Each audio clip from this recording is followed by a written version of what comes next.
The 90s gave us a number of iconic vehicles that even today the performance and style still hold up. Some models exist that were limited in production because they just weren't good enough to maintain their existence in volume. In some cases, those failures have paved the way for future successes after. A certain French car did just that. What brand are we talking about? Well, it's Renault, of course, but before I get into the details, can you make sure you please like this video, leave a comment, and subscribe to support the channel.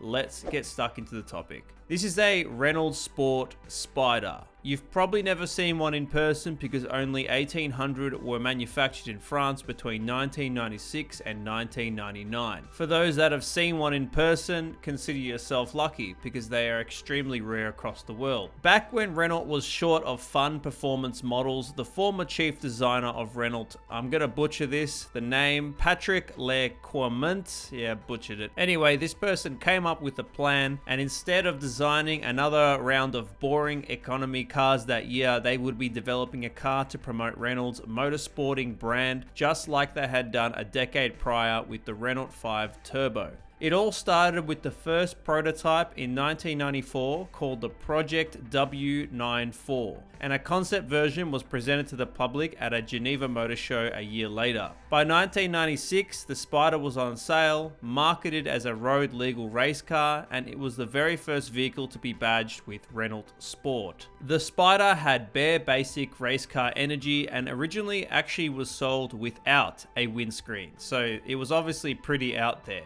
Imagine driving on a highway with no helmet and then suddenly a 4x4 flicks a rock up at your car and hits you in the face. You'd hope that that actually never happened to anyone, but that's the first thing that comes to my mind when I hear no windscreen. It's unclear if the impractical nature of the Spider caused its lack of sales volume, but from experience owning a French car myself, I have learned that sometimes long-term practicality wasn't always on the agenda for French designers of the past. Keep in mind, I'm extremely biased because owning a Renault has made me consider my life choices over and over again every time I have to fix something. A simple fix on my Honda Civic takes 1 hour, and that same fix will take roughly 8 hours on my Renault Megane RS due to just how the way they designed the car. It baffles me every time I have to get stuck into something. But look, don't get me wrong, I love my Megane RS, but I hate working on it. Anyway, enough of my rambling. The Spider was sold in either blue or yellow color, and you didn't really have any other additional features to choose from. That's pretty much it. Dropped into the back of the Spider's aluminium chassis, or aluminum chassis, however you want to say it, is a 4-cylinder 2-liter engine from the Clio Williams, which made 150 horsepower. With no creature comforts built into the car, it weighed around 51 kg lighter than the Clio Williams, but still only could put down a 0 to 100 km/h time of 6.5 seconds. Now, apparently this was not something that people were happy with because in comparison with the Clio Williams, it was only 1 second slower,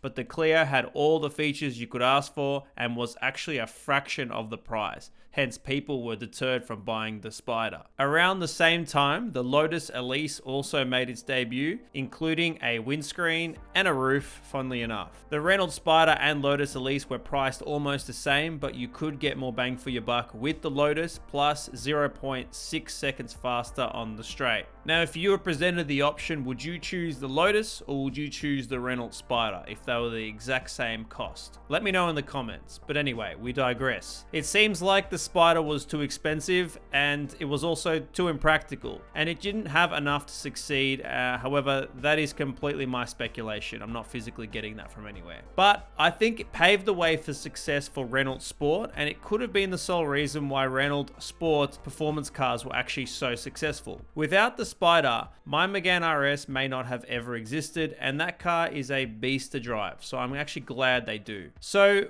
what if you actually want to buy a Renault Sport Spider now? Can you still find them? Well, the answer is not really. Possibly more chance in Europe, however, it's unclear how many were actually imported outside of the country. Either way, if you owned one, it's probably going to be a very expensive car to maintain, considering parts are probably non-existent. especially if you live outside of Europe. If you're following my channel, then you would know that I have a love-hate relationship with my Renault, but if you're curious to why, go and check out my Megane RS playlist. Owning a super rare 25-year-old Renault is honestly a recipe for disaster where I live, so I'd honestly stick to something which offers parts at a low cost, and Lotus comes to mind, especially ones that have parts from Toyota, Celica, so they would be definitely high up the chain if I wanted a car similar to this. But anyway, I'll quit my rambling. If you made it this far, I assume you enjoyed the video, and subscribe to find more. And make sure you follow my channel so you can keep up to date with all my new videos. Thanks.